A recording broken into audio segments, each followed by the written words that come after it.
ఇప్పుడే అందిన వార్త జూన్ 1 నుంచి అమలయ్యేటువంటి కొత్త రూల్స్ అంటూ లేటెస్ట్ అప్డేట్ అయితే రావడం జరిగిందండి. 6 కొత్త రూల్స్ వివరాలు ఏంటనేది వీడియోలో తెలుసుకుందాం. వీడియోని స్కిప్ చేయకుండా పూర్తిగా చూడండి. కంప్లీట్ ఇన్ఫర్మేషన్ అయితే అర్థమవుతుందండి. మీరు ఇంకెవరైనా సరే మన ఛానల్ సబ్స్క్రైబ్ చేయకుండా చూస్తున్నట్లయితే వెంటనే మన ఛానల్ సబ్స్క్రైబ్ చేసుకోండి. అదేవిధంగా చూస్తున్నారు కానీ లైక్ చేయడం మర్చిపోతున్నారు, వెంటనే లైక్ చేయండి. లేట్ చేయకుండా వీళ్ళకైతే వెళ్ళిపోదాం. నోటిఫికేషన్ వచ్చిందండి. ఇదే అండి మనకు లేటెస్ట్ అప్డేట్స్.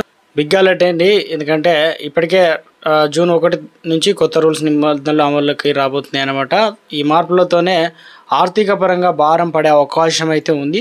రాబోయే మార్పుల్లో ముఖ్యంగా గ్యాస్ సిలిండరు ప్రతి ఇంట్లో వాడతాం కాబట్టి ధర అనేది, దాంతోపాటు బ్యాంకింగ్, క్రెడిట్ ఛార్జీలు, జీఎస్టీ వరకు అనేక కొత్త నిబంధనలు అయితే అమల్లోకి వస్తాయన్నమాట. ఇంతకీ రాబోయే 6 కొత్త నిబంధనలు ఏంటనేది ఒకసారి వివరంగా అయితే తెలుసుకుందాం అనమాట.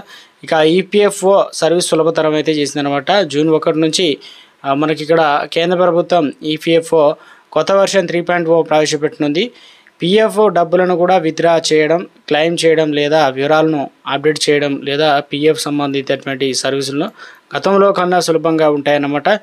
ఏటీఎం ఎలాంటి కార్డుతో పిఎఫ్ అకౌంట్ నుంచి నేరుగా డబ్బు అయితే విత్డ్రా చేసుకోవచ్చు.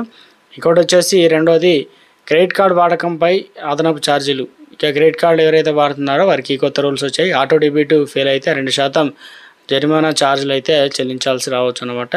ఇక యూటిలిటీ బిల్లు లేదా ఫ్యూయల్ కోసం కార్డును కనుక వాడితే అదనపు ఛార్జీలు చెల్లించాల్సి రావచ్చు. అంతర్జాతీయ లావాదేవీలు అదనపు ఛార్జీలు, రివార్డ్ పాయింట్లు తగ్గించవచ్చు. ఇక మూడవది వచ్చేసి మనకు ఏటీఎం నుంచి డ్రా చేస్తే ఛార్జీలు. జూన్ 1 నుంచి ఏటీఎంలో డబ్బును కనుక డ్రా చేస్తే భారీగా ఛార్జీలు అయితే పడతాయి అన్నమాట. ఇప్పుడు పరిమిత ఫ్రీ ట్రాన్సాక్షన్లు, లావాదేవీల తర్వాత లావాదేవీలకు ఛార్జీ విధిస్తారన్నమాట. ఏటీఎం నుంచి ఎక్కువ సార్లు డబ్బులు కనుక డ్రా చేయకపోవడమే మంచిదన్నమాట. ఇక నాలుగోది వచ్చేసి వంట గ్యాస్ మరింత ప్రీమియం. ప్రతి నెల 1వ తేదీన ఎల్పిజి సిలిండర్ ధర నిర్ణయిస్తారు. జూన్న గ్యాస్ సిలిండర్ ధర అనేది మరింత ఖరీదైనది, చౌకగా మారవచ్చు. మీ బడ్జెట్ పైన ముఖ్యంగా సబ్సిడీ సిలిండర్ను వినియోగించే కుటుంబాలపై నేరుగా ప్రభావం అయితే పడనుందన్నమాట.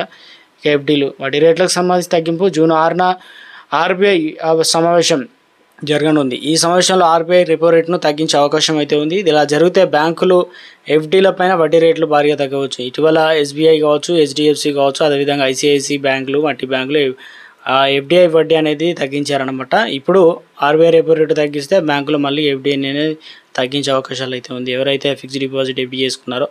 ఇంకా ఆరోది వచ్చేసి జిఎస్టీ సంబంధించి జూన్ 1 నుంచి జిఎస్టీ నంబర్ ఇక పైన కేస్ సెన్సిటివ్గా ఉండబోతుంది అనమాట. ఏబీసీ లేదా ఏబీసీ మూడింటిని ఒకే పరిమితి అయితే ఉంటుంది.